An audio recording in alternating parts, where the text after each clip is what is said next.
And welcome back to our program. Let me get a little coffee here. Keep me going here today. Hope you saw the first hour of the show. Had some interesting guests talking about spiritual and physical health. Ben Slay was my guest earlier, if you missed it, who's written a great book called Christian Weight Loss, where he uses theories you find in the Bible to talk about taking better care of yourself. Some good practical lessons. He talked about the Mediterranean diet, for example, the fact that you can stay healthy just by your eating choices, using olive oil and staying on the whole grains and, not staying away from the whites and things that people did 2,000 years ago. And he talks about lessons, particularly in the Old Testament. Of course, in the New Testament, the Old Testament is full of dietary suggestions and advice. In the New Testament, I like how he zeroes in on Jesus Christ. We're not a show that talks about religion, but some awfully good lessons there within Christ himself about how he talked about breaking bread. He said, Revelations 3:20, I will come into the house and eat with them, and they will eat with me. And there's not just the Last Supper, but all kinds of lessons in the Bible about eating habits, how you should eat, and the gathering together of family and friends to break bread, how healthy that is, the kinds of things you should eat, and just some good common sense projections. He raises questions about honey. I eat a lot of honey, and he says that too much honey can be bad for you. I put honey in my tea and maybe in my cereal. That was something I didn't know. I want to look into a little bit more, but most of the ideas are just common sense principles. He also talked about the fact that in his calculations, Jesus Christ walked some 65,000 miles in his lifetime, under the premises of their religious beliefs back at that time. Jesus' parents said they should walk from Jerusalem. They would go and make a round trip to be made to the temple in Jerusalem, and where they lived was some, 96 miles away. They had to do it 3 times a year. So Jesus Christ and his family were walking, it's 200 miles round trip. That's 600 miles a year they would walk to go to Jerusalem every single year. That's a lot of walking. I guess the lesson there is just good exercise. If you can get out and walk and do so a lot, really healthy for you. If you can't walk, you can find other ways. I've got a little knee problem, and so I use a stationary bike a good bit. I swim in the summer times, and I find some alternative ways to get around the walking that helps keep my heart pumping. But again, I like Ben Slay's book. It's on our website at www.jimbrownusa.com.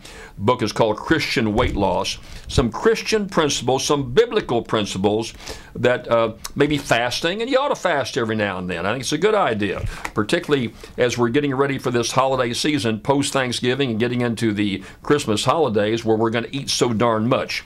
Good book, and I'd urge you to take a look at it. Also, the second author we had today was Mark Anthony, Never Letting Go.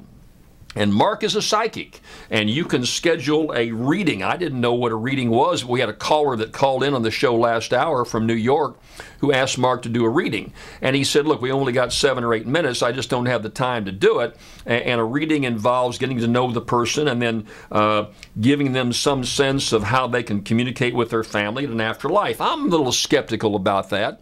Mark is an Oxford-educated lawyer, practices for the Supreme Court of this country. He says he's a skeptic just by nature being a lawyer.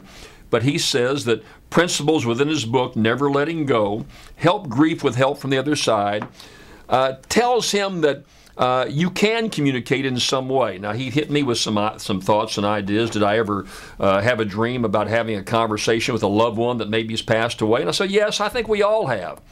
On the other hand, it's a big step for me to go from there to thinking I can trusting somebody else to be my intermediary to talk to a loved one in a later life. He says, Mark says he's a Catholic, Christian, believes in an afterlife, and says that there are spirits that your spirit does not completely leave you. It comes into you when you're born and leaves you when you die.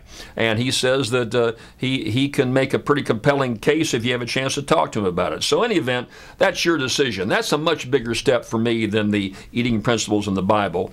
But hey, whatever finds solace for you, whatever gives you comfort, whatever is something you want to tackle, you ought to try to do so. Again, Mark's book, Never Letting Go, How Grief Will Help Us from the Other Side. Mark's a psychic. You can go to our website at www.jimbrownusa.com and get full information about Mark's book. And by the way, if you want to hear those interviews with both Mark Anthony and Ben Slay, go to our website, on the upper right-hand side, it says Archives of Jim Shows. We archive every show from the very beginning.